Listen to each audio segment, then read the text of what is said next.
এই জীবনটাକୁ ନା ମନ ଭରି ଏନ୍ଜୟ କରିନିଅନ୍ତୁ। ଆଉ ଯଦି ପାରିବେ କିଛି କିଛି ଏମିତି ଦୃଶ୍ୟ ନିଜ ମୋବାଇଲରେ କ୍ୟାପଚର କରନ୍ତୁ, କାରଣ ଶେଷ ଜୀବନରେ ଏଇଟା ହିଁ ଆମର ସାଥୀ ହବ। ମନ ଯେତେବେଳେ ଭଲ ନଥିବ ନା, ଏଇଗୁଡ଼ା ଦେଖିକି ଖୁସି ହବା କଥା। ତେଣୁ ସତ କଥା କହିବା ପାଇଁ ଗଲେ ଏଇସବୁ ଭାବି ମନଟା ମୋର ଭାରି ଖରାପ ହେଇଯାଏ। ଆମର ଶେଷ ସମୟଟା କେମିତି ହବ, ଶେଷ ବୟସଟା କଥା ଭାବିଲେ ଛାତି ଭିତରଟା ପୁରା ଯନ୍ତ୍ରଣା ହୋଇଯାଏ। କିନ୍ତୁ ସେଇଟା ହିଁ ବାସ୍ତବ। ମୁଁ ସବୁବେଳେ ଭାବେ ମୋର ଏଇ ବୟସଟା ଆସିଲେ ମୁଁ କ'ଣ କରିବି। ଆମେ ସମସ୍ତେ ଯଦି ଏଇ କଥାଟା ଭାବନ୍ତେ, ତାହେଲେ ହୁଏତ ଆମର ଏଇ ବୁଢ଼ା ବାପା ମା ଏତେ କଷ୍ଟ ପାଆନ୍ତେନି। ଶେଷ ବୟସଟା ବଡ଼ ଅଦ୍ଭୁତ ରକମର। ବୟସ ହୋଇଗଲେ ମଣିଷ ପିଲା ଭଳି ହୋଇଯାଏ।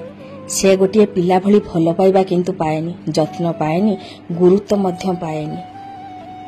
ପାଏ শুধু ମାତ୍ର ଅବହେଳା।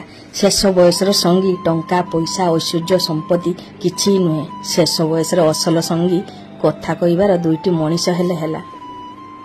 ଶେଷ ବୟସ ହେଲେ କଥା କହିବାକୁ ବି ମଧ୍ୟ ଭୟ ଲାଗିବ। କାହିଁକି ନା ଆମେ ଯଦି କିଛି କଥା କୁହେ, ହୁଏତ କାଳେ ଆମ ପିଲାମାନଙ୍କୁ ଖରାପ ଲାଗିବ, କିମ୍ବା ଆମ ପୁଅ ବୋହୂମାନେ ଆମକୁ ଗାଳି ଦେଇପାରନ୍ତି।